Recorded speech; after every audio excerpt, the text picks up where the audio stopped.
Pride and Prejudice by Jane Austen. Chapter 7.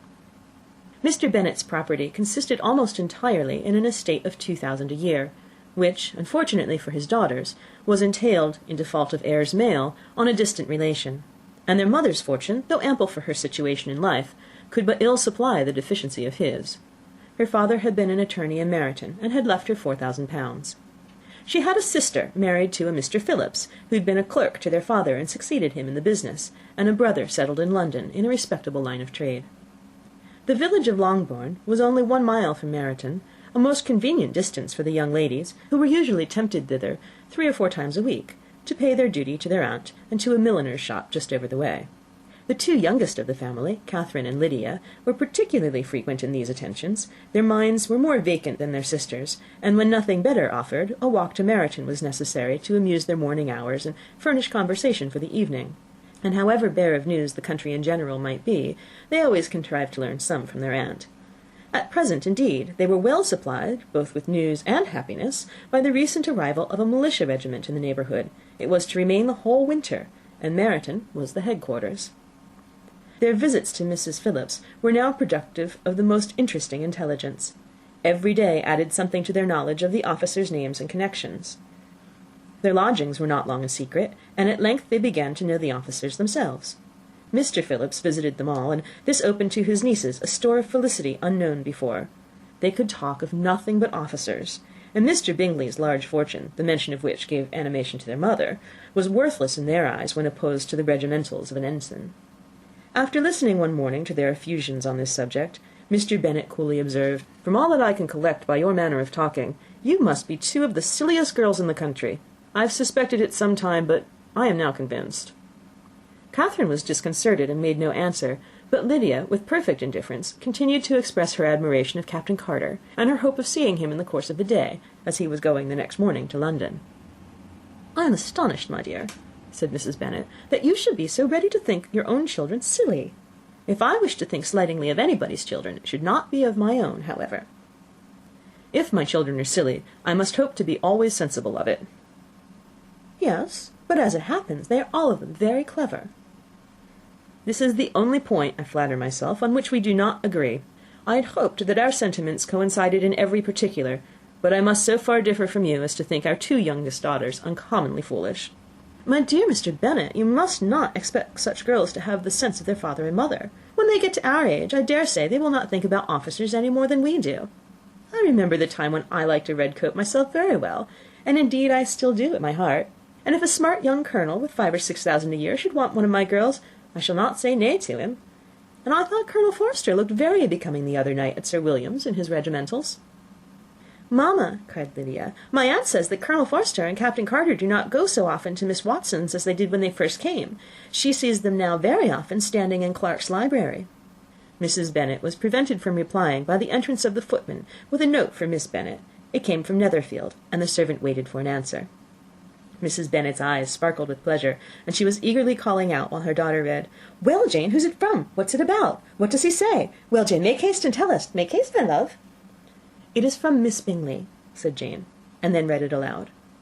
"My dear friend, if you are not so compassionate as to dine to-day with Louisa and me, we shall be in danger of hating each other for the rest of our lives, for a whole day's tete-a-tete between 2 women can never end without a quarrel. Come as soon as you can on receipt of this. My brother and the gentlemen are to dine with the officers. Yours ever, Caroline Bingley."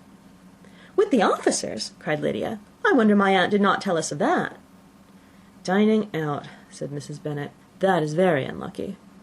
"Can I have a carriage?" asked Jane. "No, my dear, you'd better go on horseback, because it seems likely to rain, and then you must stay all night." "That would be a good scheme," said Elizabeth, "if you were sure that they would not offer to send her home." "Oh, but the gentlemen will have Mr. Bingley's chaise to go to Meryton, and the Hursts have no horses to theirs." "I'd much rather go in the coach." "But, my dear, your father cannot spare the horses, I'm sure. They're wanted in the farm, Mr. Bennet, are they not?" "They're wanted in the farm much oftener than I can get them." "But if you've got them to-day," said Elizabeth, "my mother's purpose will be answered." She did at last extort from her father an acknowledgment that the horses were engaged. Jane was therefore obliged to go on horseback, and her mother attended her to the door with many cheerful prognostics of a bad day. Her hopes were answered. Jane had not been gone long before it rained hard. Her sisters were uneasy for her, but her mother was delighted. The rain continued the whole evening without intermission. Jane would certainly not come back. "This was a lucky idea of mine, indeed," said Mrs. Bennet more than once, as if the credit of making it rain were all her own. Till the next morning, however, she was not aware of all the felicity of her contrivance. Breakfast was scarcely over, when a servant from Netherfield brought the following note for Elizabeth. "My dearest Lizzie, I find myself very unwell this morning, which, I suppose, is to be imputed to my getting wet through yesterday. My kind friends will not hear of my returning till I am better. They insist also on my seeing Mr. Jones, therefore do not be alarmed if you should hear of his having been to me. And, excepting a sore throat and a headache, there is not much the matter with me. Yours, etc." "Well, my dear," said Mr. Bennet, when Elizabeth had read the note aloud, "if your daughter should have a dangerous fit of illness, if she should die, it would be a comfort to know that it was all in pursuit of Mr. Bingley, and under your orders." "Oh, I'm not afraid of her dying. People do not die of little trifling colds. She'll be taken good care of. As long as she stays there, it is all very well. I would go and see her if I could have the carriage." Elizabeth, feeling really anxious, was determined to go to her, though the carriage was not to be had, and as she was no horsewoman, walking was her only alternative. She declared her resolution. "How can you be so silly," cried her mother, "as to think of such a thing in all this dirt? You will not be fit to be seen when you get there." "I shall be very fit to see Jane, which is all I want." "Is this a hint to me, Lizzie," said her father, "to send for the horses?" "No, indeed, I do not wish to avoid the walk. The distance is nothing when one has a motive, only 3 miles. I shall be back by dinner." "I admire the activity of your benevolence," observed Mary, "but every impulse of feeling should be guided by reason, and, in my opinion, exertion should always be in proportion to what is required." "We will go as far as Meryton with you," said Catherine and Lydia. Elizabeth accepted their company, and the 3 young ladies set off together. "If we make haste," said Lydia, as they walked along, "perhaps we may see something of Captain Carter before he goes." In Meryton they parted. The 2 youngest repaired to the lodgings of one of the officers' wives, and Elizabeth continued her walk alone, crossing field after field at a quick pace, jumping over stiles and springing over puddles with impatient activity, and finding herself at last within view of the house, with weary ankles, dirty stockings, and a face glowing with the warmth of exercise. She was shown into the breakfast parlour, where all but Jane were assembled, and where her appearance created a great deal of surprise. That she should have walked 3 miles so early in the day, in such dirty weather, and by herself, was almost incredible to Mrs. Hurst and Miss Bingley, and Elizabeth was convinced that they held her in contempt for it. She was received, however, very politely by them, and in their brother's manners there was something better than politeness. There was good humour and kindness. Mr. Darcy said very little, and Mr. Hurst nothing at all. The former was divided between admiration of the brilliancy which exercise had given to her complexion, and doubt as to the occasions justifying her coming so far alone. The latter was thinking only of his breakfast. Her inquiries after her sister were not very favourably answered.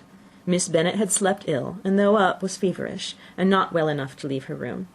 Elizabeth was glad to be taken to her immediately, and Jane, who had only been withheld by the fear of giving alarm or inconvenience from expressing in her note how much she longed for such a visit, was delighted at her entrance.